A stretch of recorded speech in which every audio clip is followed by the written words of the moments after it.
Halo, Assalamualaikum warahmatullahi wabarakatuh. Jumpa lagi di channel kita, channel Kami Masaya Aquatic. Bagi teman-teman yang baru datang di channel kita ya, boleh bantu dengan subscribe. Jangan lupa juga untuk nyalakan tombol loncengnya biar teman-teman gak ketinggalan ya info-info seputar ikan hias dari Kami Masaya Aquatic.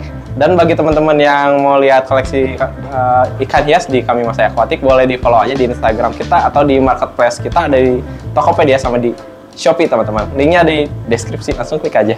Alhamdulillah teman-teman, kita mau konten lagi nih, kontennya itu di Papa Ternak. Papa Ternak teman-teman. Boleh sedikit promosi? Oh ya, kenalin dulu teman-temannya sebelumnya ya dengan Oke, saya Imam dari Papa Ternak. Papa Ternak. Ya. Nah, bagi teman-teman yang pengen belajar mungkin ya sharing-sharing seputar udangan ya. Boleh dipromosiin dulu. Boleh nanti lihat ke IG Papa_Ternak. Nah, nanti boleh dilihat di sana ada beberapa uploadan dari kita gitu. Ya, pokoknya langsung aja ya kontak ya teman-teman ya. Nah, sekarang kita pertama itu mau ngebahas tentang udang hias Caridina ya. Caridina. Nah, Caridina itu apa sih? Oke. Mungkin banyak orang juga kan yang pemula ya belum tahu apa sih ada Caridina dan Neocaridina. Jadi kalau udang hias di Indonesia, saya nggak ngomong dari Latin ya, tapi kita ngomong dari yang ada di pasaran tuh sebenarnya ada beberapa jenis. Yang pertama ada Caridina, kebanyakan yang masuk ke Indonesia itu Caridina cantonensis, kemudian yang kedua ada Neocaridina yang sering dibilang Bloody Mary, Blue Diamond, yang yellow dan segala macam itu semua Neocaridina. Satu lagi adalah Peceri juga Neocaridina. Satu lagi adalah udang Sulawesi. Sebenarnya udang Sulawesi itu genusnya Caridina juga. Jadi yang ada di Indonesia tuh ada Caridina dan Neocaridina gitu. Bedanya kalau Caridina itu kebanyakan pH-nya under 6 ya, 6,5 sampai 6. Sebaliknya Sulawesi itu pH-nya di atas 7, 7,5 lah paling aman sampai ke atas. Nah seperti itu. Sama bedanya lagi Caridina itu dia suhunya lebih dingin ya. Kalau di teman-teman yang mau nge-keep harus ingat suhunya harus dingin. Paling bagus itu di pengalaman saya under 25 derajat. Kalau Sulawesi itu bisa di atasnya. Nah Neocaridina dia sangat fleksibel, bisa dari pH rendah sampai pH tinggi. Untuk suhu juga sama, bisa suhu rendah sama suhu tinggi. Dengar-dengar katanya ini apa ya, kalau Neocaridina tuh udang tahan banting, benar gitu? Betul. Karena dia rentang toleransinya tinggi nih teman-teman. Jadi karena dia rentang toleransi yang tadi saya bilang pH-nya dari pH yang rendah banget sampai tinggi banget tuh masih bisa hidup. Makanya cocok banget kalau untuk pemula, saran dari saya main Neocaridina dulu. Untuk di aquascape juga bagus, warnanya juga warna-warni. Gitu. Bedanya lagi untuk yang Neocaridina dia satu warna biasanya, kecuali Rili. Geng Rili itu kan ada ada putihnya ya gitu. Sisanya satu tubuh pasti boleh dilihat satu warna, kuning semua, biru semua. Iya juga sih, bener juga, bener. Kalau Caridina bisa warna-warni. Kalau Neocaridina dikawinin jadinya transparan. Banyak yang nanya nih di Facebook, kenapa ya kawinin warna hijau dan warna merah dan warna biru anaknya jadi transparan? Karena itu balik lagi ke gen aslinya. Gen aslinya mau udang liar nggak berwarna. Gitu. Pokoknya kalau Caridina kebanyakan impor, kecuali yang Sulawesi ya. Oke, sekarang kita lebih ke Caridinanya tentunya teman-teman. Lebih ke hobis ya mungkin ya. Betul. Karena kan Caridina katanya kan kita harus menguasai dasar-dasarnya gitu gimana? Ya, jadi intinya gini teman-teman yang mau main udang itu pastikan dulu yang pertama baca-baca dulu. Karena kalau misalnya langsung beli, penyakitnya adalah kok udang saya mati baru 3 hari. Sedendet ya? Gitu ya, tiap hari mati satu. Itu udah pasti. Kunci utama untuk main udang jenis apapun adalah pelihara airnya. Sama kayak ikan ya. Betul. Nah, kalau misalnya kita udah tahu bagaimana cara memelihara airnya, udah pasti gampang. Gitu. Jadi pertama baca-baca dulu, tentukan dulu mau apa. Kalau mau tipsnya ya, tentukan dulu mau apa. Kemudian kalau misalnya mau main Caridina harus tempat yang dingin. Kalau misalnya panas coba pakai kipas angin dulu ya. Lebih bagus pakai AC. Nanti warnanya bakal lebih keluar gitu. Kalau Neocaridina dia ya seperti yang tadi, parameternya harus disesuaikan. Jadi dia harus rentangnya kuat, rentangnya panjang. Kalau Sulawesi dia lebih di atas rentangnya. Di atas. Sudah tahu parameter, habis itu siapin dulu, jalan dulu, karena udang ini beda dengan ikan. Kalau misalnya udangnya kita harus siapin dulu, kita harus cycling dulu minimal 2 minggu lah, paling enak. Setelah setting akuarium Setelah setting 2 minggu jalan cycling dulu, baru masuk udang. Pas masuk pun ya itu harus diaklimatisasi, paling bagus pakai drip, metode drip yang tetes per tetes. Dikit-dikit ya air ya. Betul. Jangan lupa pas beli udang pastiin dari seller terpercaya. Nah itu sih Ya, penting ya. betul. Betul. Satu, pasti kebanyakan yang jual langsung packingnya abal-abal, datang mati. Oh ya udah saya kirim penggantinya, datang lagi mati. Lama-lama udah frustasi, udahlah saya nggak mau terima lagi. Nah kebanyakan yang putus asa di awal tuh, satu, tidak tahu parameter langsung main udang. Yang kedua, salah memilih seller. Yang ketiga, persiapan tanknya dadakan. Yang keempat, pada saat aklimatisasi itu salah. Yang kelima, biasanya mati karena memang udangnya bermasalah kualitasnya. Gitu. Oke. Udang tuh memang ribet di depan, tapi kalau kita udah nyiapin airnya, udah nyiapin tanknya, itu nggak usah ditungguin, beranak-pinaknya parah banget itu. Nggak enak ya Sampai kalau bingung udah kalau- settle gitu ya. Betul, kalau jualan bingung nih, udah banyak banget nggak kejual-jual gimana gitu. Gitu sih. Oke teman-teman, karena di sini udah ada nih Iya. udangnya, teman-teman boleh dijelasin Ya, Pak Imam, oke. gimana Oke, ini ada apa disclaimer aja dulu sih? nih, Kang. Oke. Di tempat saya dibilang breeder juga bukan, karena breeder biasanya banyak banget. Kalau dibilang keeper ya jualan juga, ya hobi lah sebenarnya. Hobi sih, Jadi hobi. jenisnya juga nggak banyak di saya. Cuman kurang lebih nanti kita akan saya coba jelasin ya secara garis besar Caridina itu seperti apa. Nah di sini di tempat saya itu ada beberapa jenis. Yang pertama ada PBL, pure black line. Oh yang ini. Yang ini, yang hitam teman-teman putih nih. ya. Hitam putih. Nah ada tuh. Pure black line. Oh, Nah. apa bedanya itu dengan red bee? Kan Nah. ini kayak red bee ya. gitu. Oke. Pak. Nanti kalau misalnya saya jelasin sekilas gitu ya. Jadi zaman dulu udang ini ditemukan itu yang pertama keluar tuh warnanya malah hitam. Tapi dulu kayak red bee. Oh. Ya di Jepang sana. Lalu dikawin-kawinin keluar warna merah. Nah, itu yang pertama kali muncul tuh kualitasnya kayak red bee. Ya transparan, merahnya pecah dan segala macam. Oh. Lalu dimurnikan. Jadi benar-benar hitamnya pekat, putihnya pekat. Maka disebut pure line itu ya karena putihnya Pure ya warnanya ya. sudah benar-benar dia pekat banget, sudah dimurnikan lah, kan pure line itu kan artinya dimurnikan. Pure, ya betul, Nah, betul, makanya pure black line tuh yang warna hitamnya sudah hitam pekat, yang putihnya putih pekat. Kalau yang red jadi PRL. Ada Ini yang PRL. singkatannya PBL dan PRL. Di luar negeri disebutnya sih sebenarnya Crystal Black Shrimp CBS atau CRS. Di Indonesia disebutnya ya red bee, yang grade-nya rendah biasanya yang paling atas namanya PRL. Jadi grade itu ya dibagi dua ya. Betul. Yang tadi tuh yang warnanya pure ya, warnanya ini kayak tip X teman-teman ya, kayak putihnya terus merahnya juga Ini tebal, ada. jadi namanya tuh PRL ya. Betul, PRL. Kalau yang red bee ada contohnya itu. Red bee ada. Oh, ada. Nah, red bee yang di sini. Oh ini teman-teman nih, kalau yang red bee, jadi bisa dibedain ya, Ya. itu warnanya juga teman-teman. Nah, ini saya ambil ya. Ini contohnya red bee. Nah, saya ambilin dulu, dia suka sembunyi ya. Saya Ini pakai mouse ya, ini kan Betul, sebenarnya pakai mouse aja cukup. kelihatannya simpel juga ya kalau buat tank Simpel. udang ya Pak. Simpel. Oh itu, oh ya itunya pecah gitu ya Pak. Ya, ini warna merahnya. Sebentar. Nah, ini red bee. Itu red bee ya. Nah, ini red bee ya. Kita bandingin sama PRL. Nah, ini sebelahnya PRL. Ini saya kawinin di sini. Oh digabungin. Ya, biar red bee-nya naik. Itu Oh. oh, beda ya warnanya juga. Ya, Tebal. tebal putihnya, merahnya tebal gitu. Jadi dari grade juga menentukan ini ya, Betul. harga ya, Betul, harganya ya. beda. Harganya udah beda teman-teman. Ada PBL, PRL, kemudian ada tank Blue Bolt di sini, tapi ini saya kawin silangin. Oh, Jadi bedanya Blue Bolt. Caridina sama Neo Caridina, kalau Caridina begitu dikawinin dia bisa nggak akan pekat. Dia nggak akan bisa, jadi kalau Neo Caridina dikawinin tuh transparan. Nah, kalau Caridina itu pasti berwarna. Pasti ya, nggak Pasti akan berwarna. transparan gitu ya. Betul. Red bee iya memang transparan, tapi kan dia punya warna. Nah, kalau Neo Caridina tuh bisa ini banget, bisa transparan banget. Keren. Nah ini blue bolt. Buat itu betina ya? Ini Jantan. kemungkinan jantan, remaja nih. Oke, nah ini blue bolt, kemudian ada dikawinin. Saya juga lagi eksperimen beberapa tank. Saya kawinin sama jenis Galaxy.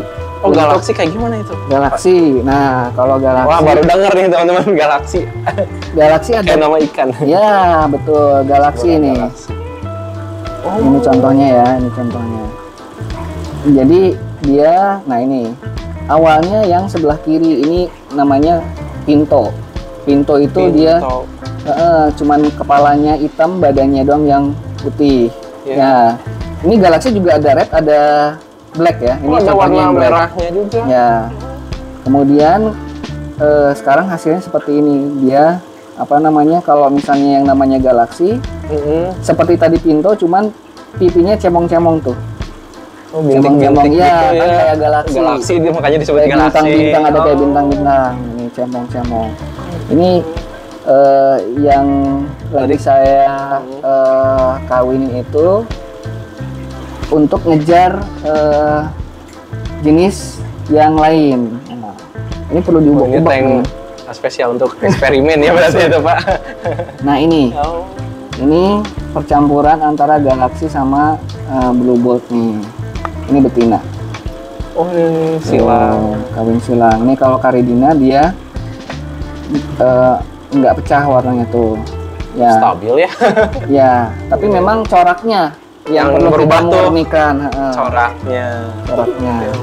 Ini kalau misalnya di luar ada yang disebut Blue Galaxy, ini lagi ngejar untuk Blue Boa sebenarnya. Cuma memang Blue Boa. Galaxy Blue Boa namanya. Kalau yang ini Galaxy Black biasa. Nah, pokoknya kalau ada cemong-cemong di pinggir-pinggirnya, ya disebut Galaxy. Memang ini kurang-kurang oke sih, ada beberapa. Nah, itu Black Galaxy. Kalau yang ini ada Red Galaxy. Nah, ini contohnya Red Galaxy. Oh, ini merahnya nih teman-teman. Ya bagus sih. Nah, ini awal mulanya dari udang apa bisa keluar gini ini. Nah, unik banget. Jadi sementara orang Jepang ketemu yang tadi PRL, nah lalu nggak berapa lama orang Cina juga eksperimen. Dia keluarlah hampir sama Caridina cantonensis juga. Pokoknya entah gimana memang ya, sama orang Chinese sama orang sana Tiongkok di kawan-kawan keluarlah yang namanya Taiwan Bee. Taiwan Bee itu jenisnya asli Taiwan. Betul. Keluarlah Galaxy segala macam. Nah, kayaknya lebih beragam ya? Lebih beragam. Kalau orang Jepang itu bikin dia mempertahankan kualitas. Kalau orang Cina dia bikin memperbanyak variasi. Wah, teman-teman banyak banget ya. Nanti bisa ditunjukin di ini ya, bisa ditunjukin di layar. Boleh. Nah, ternyata sebanyak ini teman-teman ya. Dari yang tadi saya bilang, ini awalnya ya. Dari yang liar dia crystal black, kemudian keluar. Nah, ini ke bawah jadilah pure light dan pure black nih.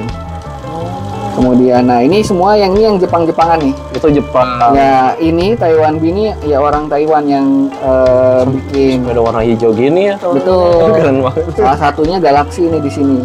Oh, itu. Nah, Tiger. Betul. Satu lagi sebenarnya ada Caridina cantonensisnya ke arah Tiger. Saya nggak punya. Nah, di antara Caridina cantonensis ini cuman yang Tiger ini yang dia bisa sampai pH 7. Oh, bisa? Oh, kayak Neo Caridina ya? Betul, dia rada tinggi parameternya. Tapi kalau Caridina biasa mau kawin biasanya. Oh. Jadi dia hidup. Tempat saya hidup, Pak. Hidup, tapi nggak kawin. Tempat saya kawin kok, ada telurnya, nggak netes. Oh, tempat saya netes kok jadi anak, nggak akan jadi remaja. Jadi masalahnya di situ ya, di pH-nya ya. Di parameternya. Gitu. Ada Red Galaxy, kemudian tadi Pinto. Oh, ini Pinto, teman-teman. Pinto yang kayak tadi. Cuman kepalanya doang, jadi dia nggak ada cemong-cemong. Nggak cemong. Tuh, ini contohnya. Kalau kita lihatnya dari jauh agak sulit ya. Oh, udah di dekat, udah dicemong. Ini contohnya. Dia Jadi galaksi itu yang ini dari pintu dia ada muncul cemong-cemong dikawinin. Nah, Oh ini berarti ininya ya awal ya dari betul, sebelum galaksi muncul. Sekarang udah banyak banget galaksi. Ya nanti mungkin bisa dilihat ada galaksi Stardust, ada galaksi Snowflake, ada itu pokoknya yang sekarang lagi tren itu turunan dari galaksi. Itu udah ada di Indonesia, Pak? Sultan-sultan yang punya ya. Wah, mau nanya nih, harganya luar biasa. Harganya berapa sih kalau yang kayak tadi disebutin kayak Snowflake ya tadi? Ya, udah pasti jutaan deh. Udah pasti. Seekor ya, jutaan. Untuk ukuran 2 cm. 2 cm teman-teman ya. Ya, sebagian besar rakyat Indonesia mungkin enggak deh. Kayaknya itu ya. Cuman memang kalau kita ngomongin pasar udang, itu ada aja sih. Iya. Ada aja. Yang jutaan pun ada aja. Ya kalau spill juga adalah direktur BUMN dia punya luar biasa pokoknya itu salah satu sultan udang pokoknya gitu. Itu kalau untuk jenis yang ada di sini. Kalau kita ngomongin Caridina, beberapa parameter yang teman-teman kalau misalnya mau bikin tank Caridina gitu ya, nomor 1 suhunya. Nah suhunya kalau bisa itu under 25 gitu. Nah, yang tadi saya bilang di atas 25 umumnya akan mogok kawin. Itu satu. Kemudian yang kedua pH-nya. pH-nya dia harus pH-nya dia harus rendah. Caranya gimana? Kasih soil. Nah, kasih soil. Udah. Kalau saran saya nggak usah kompromi, beli aja soil yang bagus kalian. Oh, kayak ada saran nggak ini? Ya, kalau dari saya untuk udang ya? Betul. Khusus? Enggak. Oh, enggak. Pakai soil aquascape. Kalau dari saya memang prefer soil import gitu. Kayak apa itu? Mungkin ada teman-teman yang pengen setting gitu ya? Biasanya kedua jenis. Yang pertama EDA Amazonia, V1 atau V2 ya. Mau pakai yang light pun nggak apa-apa. Sudah dipastikan kalau pakai air RO, ini kan kebetulan saya pakai air RO nih, RO TDS-nya rendah. Saya air RO itu TDS-nya 12-an lah. Itu pH-nya akan drop sampai ke 5,5 gitu. Iya. Nah, pH-nya akan ke 5,5 sampai 6 kalau pakai EDA Amazonia. Yang kedua soil platinum. Yang bungkus putih. Platinum itu ada 2. Oh, beda. Ada yang hitam, ada yang putih. Kalau yang putih yang gambarnya tulisannya Jepang itu rata-rata di saya pakai 6 sampai 6,5. Tadi masih oke lah, 6,5 masih oke. Tapi kalau bisa memang di bawah itu. Gitu. Jadi kalau mau nurunin pH jangan pakai yang kimiawi ya, pakai aja soil. Nggak boleh ya kalau udang rentan ya. Iya. Kayak obat-obatan gitu. Obat-obatan rentan. Gitu. Itu suhu dan pH tadi. Kemudian udang ini kan dia kulitnya keras ya. Kan ganti kulit. Ya, pada saat ganti kulit ya, itu, gitu. mereka tuh membutuhkan yang namanya kalsium sama magnesium. Cari aja nanti ada namanya GH+. Ya itu beberapa merek lah. Itu macam-macam. Ada mineralnya khusus. Betul, ada mineral. Itu untuk tambahan. GH itu general hardness atau kekerasan umum kalau bahasa Indonesianya. Rentangnya tuh 4 sampai 6 DGH ya. Jadi nilainya 4 sampai 6 DGH. Itu. Kalau berikutnya ada karbonat hardness atau KH. KH-nya 0. Kalau pakai soil dia akan ngedropin KH. Oh, turun. Akan turun sehingga pH-nya rendah, KH-nya pun akan di drop ke bawah. Sampai 0 gitu. Bisa sampai 0 gitu. Tapi gini, kalau misalnya teman-teman punya air di rumahnya, air sumur, TDS-nya 200 lebih, dikasih soil mungkin turun tapi nggak sampai 5,5. Nggak signifikan ya. Betul, karena dia berusaha untuk nurunin pH tapi berat gitu. Tetap aja ada batas maksimalnya untuk menurunkan pH. Ya, pH tadi under 6 kalau bisa ya. 6,5 masih oke lah. Kemudian suhu tadi under 25 diusahakan. GH-nya 4 sampai 6. Kemudian KH-nya 0. Nah, kemudian amonium nitrat. Nah, itu bahaya ya. Trio N pokoknya, trio N ya. Trio nitrogen. udah pasti lah kalau yang namanya bentuk amonia atau amonium itu harus 0 ppm. Ikan udang pasti 0 ppm. Karena dia 0,1 aja mati. Dia racun ya. Tuh, racun itu yang paling beracun kan, bentuk nitrogen paling beracun itu amonia, amonium. Kemudian kedua nitrit. Nitrit itu NO2 ya. Nah, NO2 minus itu juga harus 0. Terus 0 juga. Amonium 0, nitrit 0. Nitrat. Nah, kalau saya di sini under 20, under 15 lah ppm. Amonium 0 ppm, nitrit 0 ppm, nitratnya under 15 ppm. Caranya menurunkan atau menghilangkan lah nitrat. Ya. Nitritnya gimana itu? Yang pertama untuk menurunkan nitrat yang pasti cara alami adalah dengan water change. Oh, ganti air. Ganti air gitu. Itu udah pasti. Yang kedua pakai zat kimia. Tapi ada? tidak disarankan. Ada untuk yang dia menyerap nitrat itu udah ada. Cuman saya sih nggak nyaranin. Alaminya udah aja ya ganti air ya. Betul. Makanya di awal untuk setting tank ini kita begitu udah ada tank, masukin soil, masukin air, kita setup kayak di saya kan nih pakai biofoam doang, pakai aerator. Udah kita cycling aja. Cycling tuh untuk mempersiapkan akuariumnya agar bakteri-bakteri yang tumbuh ya dia membentuk koloni baik di soil, di kaca dan segala macam, dia yang akan memakan amonia diubah jadi nitrit, diubah jadi nitrat. Jadi biar mature aja sendiri ya Jadi akuariumnya. mereka membentuk ekosistem sendiri, fungsi cycling tuh. Jadi itu kenapa banyak banget orang yang udangnya mati karena tanknya baru dari masa cycling. Iya itu ya masalahnya Gitu. ternyata. Itu mau di ikan mau di udang sebaiknya cycling lah. Kalau saya udang untuk soil Amazonia itu biasanya minimal 1 bulan 1 bulan tanpa udang. kosong aja gitu ya. Kosong. Enggak, kita kosong bisa. Atau pakai tanaman Pakan. boleh. Boleh. Boleh Pakai masuk tanam tanaman. boleh. Betul. Jadi soil itu kan mengandung pupuk gitu ya. Salah satunya nitrogen Iya. dalam bentuk amonia. Iya. Kalau dalam proses cycling itu nanti dia akan amonianya kan keluar dari soil tuh. Iya. Nah, iya, amonianya iya. keluar dari soil, dia akan dimakan oleh bakteri. Itu nanti secara siklus itu akan puncak dulu. Jadi akan keluar amoninya banyak, kemudian bakterinya akan membeludak. Di situ yang disebut dengan blooming bakteri. Air jadi keruh. Air keruh gimana nih? Dikuras. Besoknya keruh lagi. Terus-terusan. Ya, kesalahan utama nggak usah panik. Pokoknya kalau misalnya keruh itu pertanda normal. Itu bakterinya lagi makan, kalau kita lagi di undangan lah. Makanannya lagi banyak. Biarin aja. Gak apa-apa ya. Nggak apa-apa, nanti 2 minggu akan hilang sendiri. Nah, kenapa akan hilang sendiri? Karena amonia di air ini sudah habis dimakanin bakteri. Jadi yang tadinya si kurvanya naik banget, amonia akan habis, akan lebih bening. Nah, begitu lebih bening, amonia akan diubah oleh bakteri. Dia berubah, makan amonia, keluarnya nitrit. Nitritnya akan naik lagi. Jadi amonia turun, nitritnya akan naik kurvanya.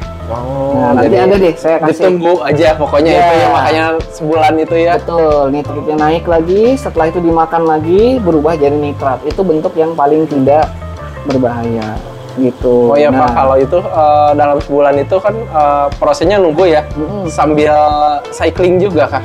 Ya, itu disebut cycling. Jadi cycling itu sambil nunggu sebulan tuh proses nggak didiemin aja ya? Betul, kalau saya biasanya saya kasih pakan ikan. Jadi pakan ikan boleh disebar ke soil atau kalau saya biar nggak kotor, pakan ikan saya kasih ke saringan ini, saya masukin, saya taruh aja di atas.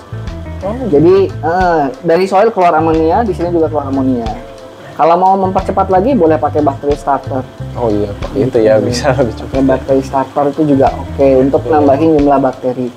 Selesai cycling, kalau saya biasa akan kuras lumayan banyak, dikasih air baru, kasih jeda waktu 2-3 hari baru masuk udang. Biasanya parameternya sebulan akan stabil. Dia Amazonia ini teman-teman saya itu paling lama 2,5 bulan baru 2,5 parameternya mature. Nah, kalau kita ngomongin parameter, ini jadi panjang ya parameter. Iya. Kalau masalah parameter, betul. Kalau masalah parameter, kadang kita suka ngomong ya, tank saya udah mature nih, airnya udah bening. Ya perlu diketahui bahwa air bening itu belum menandakan mature. Mature enggaknya itu harus diukur. Makanya kalau saya Satu, setelah teman-teman baca buku tentang udang mau menentukan yang mana, nabung dulu aja untuk beli alat tes. Oh. Nah, alat tes itu ada 3 jenis ya, ada yang analog, ada yang digital gitu ya, ada juga yang tetes atau strip. Nah, kalau saya biasanya yang paling akurat menurut saya, pengalaman saya paling akurat tuh yang tetes. Strip juga ada, misalnya 7-in-1 untuk water parameter, itu nggak apa-apa, nanti kita celup, kita lihat, kita baca berapa. Nah, khusus untuk KH dan GH tadi yang saya bilang, umumnya kalau untuk yang di strip itu biasanya adalah bentuknya ppm. Jadi kita harus konversi dulu dibagi dengan 17,9. Contohnya saya celup keluar, oh angkanya 200 ppm, disamain sama warna. Berarti 200 dibagi 17,9, keluar nilai DGH atau DKH-nya. Gitu. Ternyata cukup ini juga ya, rumit juga kalau kita nggak belajar ya. Betul, tapi menyenangkan kok. Tapi menyenangkan ya belajar kimia ya. Betul. Secara itu tidak langsung. Kimia air. Itu disebut kimia air. Karena begini teman-teman, banyak sekali misalnya kita memelihara ikan apa atau melihara hewan apa. Kalau kita udah tahu dulu parameternya, kita bikin sesuai dengan parameternya, biasanya sih hidup lebih lama. Dan mungkin bisa langsung beranak pinak.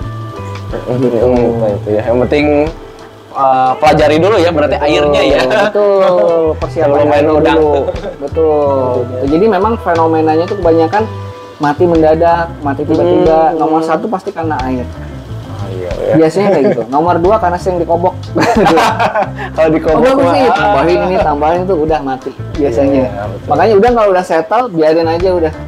Kalau saya diapa-apain, kalau udah ngebum gitu ya, begitu udah ini saya pernah satu tank tuh isinya bisa sampai 300. Oh, dibiarin aja.